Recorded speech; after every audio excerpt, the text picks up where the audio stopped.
जय हिंद साथियों, मैं समीर आप लोगों का स्वागत करते हैं अपने इस YouTube channel study point Sameer पर। मैं साथियों आज हम फिर एक नए MCQ प्रश्नों को लेकर उपस्थित हुए हैं। तो चलिए बिना देरी किए हुए जल्दी से आज के इस MCQ प्रश्नों की शुरुआत करते हैं। हाल ही में किस भारतीय को ऑर्डर ऑफ ऑस्ट्रेलिया सम्मान से सम्मानित किया गया है?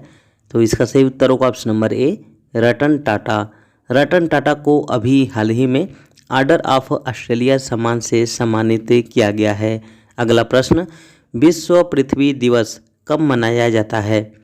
तो इसका सही उत्तर होगा ऑप्शन नंबर डी, 22 अप्रैल।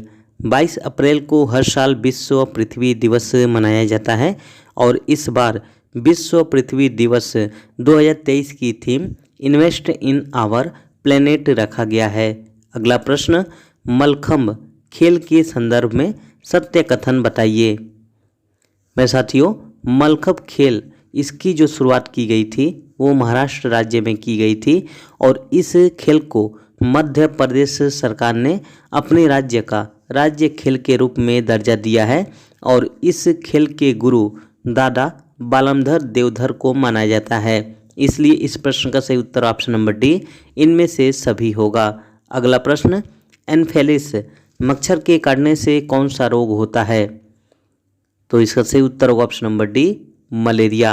मलेरिया रोग जो होता है वो एन्फेलिस मच्छर के काटने से होता है, जबकि डेंगू, पीत ज्वार और चिकनगुनिया रोग जो होता है वो एडिस मच्छर के काटने से होता है। किसके कारण होता है? तो एडिस मच्छर के काटने से डेंगू, पीत ज्वार और चिकनगुनिया होता है, जबकि एन्फेलिस मच्छर के काटने से मलेरिया रोग होता है। और अभी हाल ही में भारत सरकार ने स्वास्थ्य और परिवार कल्याण मंत्रालय के द्वारा 24 अप्रैल 2023 को नई दिल्ली में मलेरिया उन्मूलन के लिए एशिया प्रशांत नेताओं के साथ सम्मेलन का आयोजन किया है। मेरे साथियों इस प्रश्न को आप लोग अच्छे से याद रखे रहिएगा क्योंकि ये प्रश्न करेंट का मुद्दा है और इस प्रश्न से आपको परीक्षा में ज़रूर देखने को मिलेगा। जैसे कि अगर आपसे प्रश्न में पूछ ले कि हाल ही में भारत सरकार ने मलेरिया उन्मूलन के लिए एशिया प्रशांत नेताओं के साथ सम्मेलन का आयोजन कहाँ पे किया है, तो इसका जो सही उत्तर होगा नई दिल्ली में। नई दिल्ली में इसका आयोजन किया गया है और कब किया गया था? तो 24 अप्रैल 2023 को। और भारत सरकार की तरफ से इसका नेतृत्व किसने किया था? तो स्वास्थ्य और परिवार कल्याण मंत्रालय ने किया था। तो इसलिए इसको आप लोग अच्छे से याद रखे रहिएगा। और अभी हाल ही में मलेरिया दिवस भी मनाया गया था। कब मनाया गया था? तो 25 अप्रैल को मनाया गया था। और मलेरिया दिवस की शुरुआत कब की गई थी? तो 2008 ईस्वी में की गई थी और 2008 ईस्वी में ही पहली बार मलेरिया दिवस भी मनाया गया था। और इस बार 2023 की थीम क्या रखी गई है? तो इस बार 2023 की थीम मलेरिया का उन्मूलन, निवेश, नवाचार और कार्यान्वयन रखा गया है। अगला प्रश्न, निम्नलिखित में से किस स्वतंत्रता सेनानी ने जलियांवाला बाग नरसंहार के विरोध में वायसराय के कार्यकारी पद से इस्तीफा दे दिया था? तो इसका सही उत्तर होगा option number B, Sankaran Nair Chittur. Sankaran Nair Chittur जो थे वो जलियांवाला बाग नरसंहार के विरोध में वायसराय के कार्यकारी पद से इस्तीफा दे दिया था। और इसका नेतृत्व किसके द्वारा किया गया था? तो जनरल रेजिनाल्ड एडवर्ड डायर। किसके द्वारा? जनरल रेजिनाल्ड एडवर्ड डायर के द्वारा किया गया था। इसे हम शॉर्ट रूप में डायर के नाम से भी जानते हैं। और यह हत्याकांड कहाँ पे हुआ था? तो यह हत्याकांड अमृतसर में हुआ था। कहाँ पे हुआ था? अमृतसर में हुआ था। और कब हुआ था? तो 13 अप्रैल 1919 ईस्वी को हुआ था।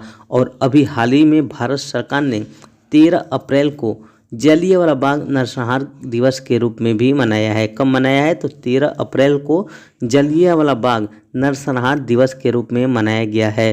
ठीक, फिर आइए अगला प्रश्न देखते हैं। प्रोजेक्ट मैगी किससे संबंधित है? तो इसका सही उत्तर होगा ऑप्शन नंबर ए, गूगल। हाल ही में गूगल ने आर्टिफिशियल इंटेलिजेंस यानी AI पर आधारित एक नया सर्च इंजन बनाने की तैयारी की है जिसका नाम है प्रोजेक्ट मैगी। अगला प्रश्न, PM मित्र पार्क किस मंत्रालय से संबंधित है? तो इसका सही उत्तर होगा ऑप्शन नंबर डी, वस्त्र मंत्रालय। हाल ही में उत्तर प्रदेश के लखनऊ और हरदोई में पीएम मित्र मेगा टेक्सटाइल पार्क की स्थापना की गई है और इस पार्क का निर्माण वस्त्र मंत्रालय के द्वारा 2021 और 2022 के बजट के आधार पर की गई थी। मेरे साथियों, अगर ये वीडियो आपको अच्छा लगे तो इस वीडियो को ज़्यादा से ज़्यादा लाइक करें, शेयर करें और जो भी मेरे साथी अब तक इस वीडियो को देख रहे हैं, अगर वो इस चैनल को सब्सक्राइब नहीं किए हैं तो प्लीज़ इस चैनल को सब्सक्राइब कर लें और साथ में बेल आइकन की घंटी को दबा लें ताकि हमारे द्वारा जो भी वीडियो अपलोड किया जाए उसका नोटिफिकेशन आपके पास सबसे पहले पहुँच जाए। तो चलिए फिर इस वीडियो का अगला प्रश्न देखते हैं। तेल एवं प्राकृतिक गैस निगम यानी ONGC के नए अध्यक्ष कौन बने हैं? तो इसका सही उत्तर होगा option number B, Arun Kumar Joshi. Arun Kumar Joshi जो है वो ONGC का नया अध्यक्ष के रूप में नियुक्त किया गया है। ONGC का पूरा नाम oil and natural gas corporation होता है। इसकी स्थापना 14 अगस्त 1956 ईस्वी को की गई थी और इसका वर्तमान में मुख्यालय नई दिल्ली में स्थित है। अगला प्रश्न, पराबिकुलम टाइगर रिजर्व किस राज्य में स्थित है? तो इसका सही उत्तर होगा ऑप्शन नंबर सी, केरल। अगला प्रश्न, साठी पोर्टल किस मंत्रालय के द्वारा लॉन्च किया गया है? तो इसका सही उत्तर होगा ऑप्शन नंबर सी, कृषि एवं किसान कल्याण मंत्रालय। हाल ही में कृषि एवं किसान कल्याण के मंत्री नरेंद्र सिंह तोमर साथी पोर्टल को लॉन्च किया है। साथी का पूरा नाम seed traceability authentication and holistic inventory है। अगला प्रश्न, इन ओचोस 2023 सैन्य अभ्यास के संदर्भ में सत्य कथन बताइए। तो इसका सही उत्तर होगा ऑप्शन नंबर डी, यह अभ्यास ग्रीस की वायुसेना के द्वारा आयोजित एक बहुपक्षीय अभ्यास के रूप में जाना जाता है। अगला प्रश्न, हाल ही में प्रयाग प्लेटफार्म को किस मंत्रालय के द्वारा शुरू किया गया है? तो इसका सही उत्तर होगा ऑप्शन नंबर ए, जल शक्ति मंत्रालय। हाल ही में केंद्रीय जल शक्ति मंत्रालय के मंत्री श्री गजेंद्र सिंह शेखावत के द्वारा प्रयाग प्लेटफार्म को शुरू किया गया है। प्रयाग का पूरा नाम platform for real analysis of Yamuna Ganga and their tributaries है। अगला प्रश्न, भारत के प्रथम विधि अधिकारी के रूप में किसे जाना जाता है? तो इसका सही उत्तर होगा ऑप्शन नंबर सी, भारत के महान्यायवादी को। भारत के महान्यायवादी को भारत का प्रथम विधि अधिकारी के रूप में जाना जाता है। और भारत के प्रथम महान्यायवादी कौन थे? तो भारत के प्रथम महान्यायवादी के रूप में MC सीतलवाड़ को नियुक्त किया गया था। अगला प्रश्न, संसद के किसी सदन के सदस्य न होने पर भी सदन की बैठक में कौन भाग ले सकता है? तो इसका सही उत्तर होगा ऑप्शन नंबर बी, महान्यायवादी। महान्यायवादी जो होता है वो संसद के किसी सदन का सदस्य न होने पर भी सदन की बैठक में भाग ले सकता है। अगला प्रश्न, गोविंद बल्लभ पंत सागर कहाँ स्थित है? तो इसका सही उत्तर होगा option number A, Uttar Pradesh. Uttar Pradesh राज्य में गोविंद बल्लभ पंत सागर स्थित है। अगला प्रश्न, बखीरा पक्षी विहार कहाँ स्थित है? तो इसका सही उत्तर होगा ऑप्शन नंबर बी, संत कबीर नगर। अगला प्रश्न, हाल ही में किस शहर में यूरोपीय संघ भारत विमानन शिखर सम्मेलन का आयोजन किया गया है? तो इसका सही उत्तर होगा ऑप्शन नंबर डी, नई दिल्ली। नई दिल्ली में यूरोपीय संघ भारत विमानन शिखर सम्मेलन का आयोजन किया गया है। अगला प्रश्न, हक्की पिक्की जनजाति किस राज्य में पाई जाती है? तो इसका सही उत्तर होगा option number C, Karnataka. Karnataka राज्य में हक्की पिक्की जनजाति पाई जाती है और इसे कर्नाटक और महाराष्ट्र में मेले शिकारी के नाम से जाना जाता है। अगला प्रश्न, मौर्य वंश का अंतिम शासक कौन था? तो इसका सही उत्तर होगा option number D, Brihadratha. Brihadratha जो था वो मौर्य वंश का अंतिम शासक के रूप में जाना जाता है। अगर आपसे प्रश्न में पूछे कि मौर्य वंश का संस्थापक कौन था, तो मौर्य वंश का संस्थापक चंद्रगुप्त मौर्य था। और चंद्रगुप्त मौर्य की पत्नी का क्या नाम था?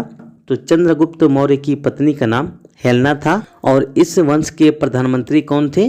तो कौतल्य, जिसे चाणक्य के नाम से जाना जाता है। और इसकी राजधानी पाटलिपुत्र थी। और इस वंश का राजकीय चिन्ह मयूर था। और इसका जो शिक्षा का केंद्र था वो था तक्षशिला। और मौर्य वंश का उत्तराधिकारी किसे नियुक्त किया गया था? तो मौर्य वंश का उत्तराधिकारी बिंदुसार को नियुक्त किया गया था। और बिंदुसार के बाद किसे नियुक्त किया गया? तो अशोक को नियुक्त किया गया। तो इसको आप लोग अच्छे से याद रखे रहिएगा। अगला प्रश्न, द्वितीय विश्व युद्ध के दौरान मित्र राष्ट्रों के द्वारा पराजित होने वाला अंतिम देश कौन था? तो इसका सही उत्तर होगा option number B, Japan. Japan जो था वो द्वितीय विश्व युद्ध के दौरान मित्र राष्ट्रों के द्वारा पराजित होने वाला अंतिम देश के रूप में जाना जाता है। अगर आपसे प्रश्न में पूछे कि द्वितीय विश्व युद्ध की शुरुआत कब की गई थी, तो इसका सही उत्तर होगा 1 सितंबर 1939 ईस्वी को, जबकि इसकी समाप्ति 2 सितंबर 1945 ईस्वी को हुआ था। यानी द्वितीय विश्व युद्ध लगभग 6 वर्षों तक लड़ा गया था और इस युद्ध में कुल 61 देशों ने भाग लिया था। द्वितीय विश्व युद्ध का तत्कालिक कारण क्या था? तो द्वितीय विश्व युद्ध का तत्कालिक कारण जर्मनी का पोलैंड पर आक्रमण था। जर्मनी ने पोलैंड पर आक्रमण कर दिया था, जिसके फलस्वरूप द्वितीय विश्व युद्ध की शुरुआत हुई थी। और इसके पश्चात अमेरिका ने 6 अगस्त 1945 को हिरोशिमा पर फैटमैन और 9 अगस्त 1945 को नागासाकी पर लिटिल बॉय नामक एटम बम गिराया था। तो ये रहा आज का प्रश्न। आप लोगों को ये वीडियो कैसा लगा, अपना अपना सुझाव अपने अपने कमेंट बॉक्स के माध्यम से दीजिएगा। तो आज के लिए बस इतना ही, फिर मिलेंगे एक नए वीडियो के साथ। तब तक आप मुझे आज्ञा दीजिए। जय हिंद, जय भारत।